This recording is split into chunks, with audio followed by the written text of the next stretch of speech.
Hey everybody, it's Marie. Well, it is Indigenous People Day, and I am currently at fourth place, which is a little disappointing. But we still got time that we can will it in, and I can't do it without you though. So I'm on here right now asking you to please go vote, go donate to the Starlight Children's Foundation.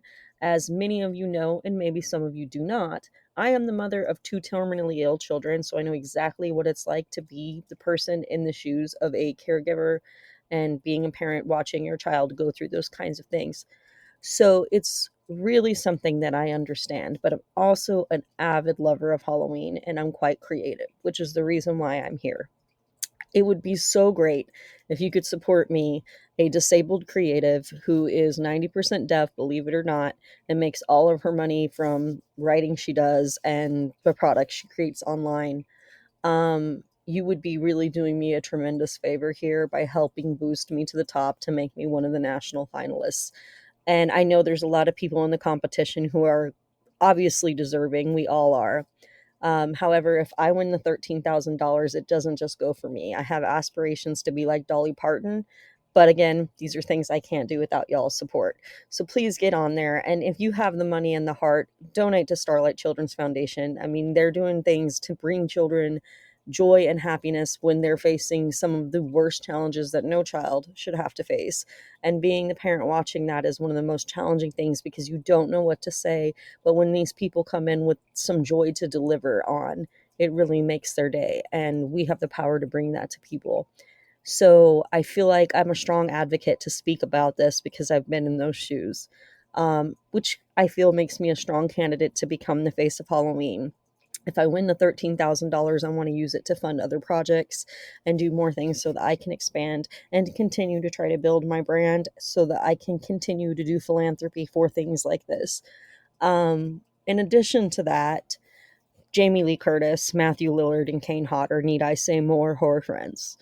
I am the creative lead on three podcasts. The Mind of Marie, which is my own podcast, just me. Sometimes I have guests of different kind of philosophical and intellectual levels. I quite enjoy talking to people that have something to offer to the world and contribute to the collective. And in addition to that, I'm also co-host with my wonderful friend, co-host A.L. Knuckles, also an author of Histories of Horror, which is an interesting true crime, paranormal, supernatural, and then, of course, we talk to different authors sometimes about those kinds of things within histories of horror contexts. Really awesome, fun time. We've really been enjoying that.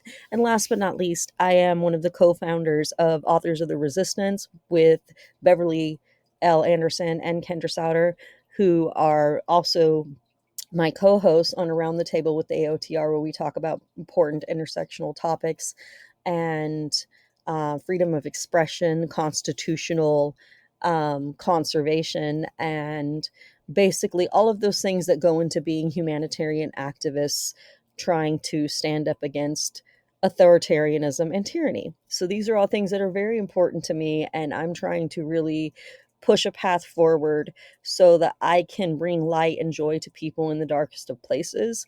And I think that that's one of the highlights of being a final girl, which I'm sure Jamie Lee Curtis would agree on.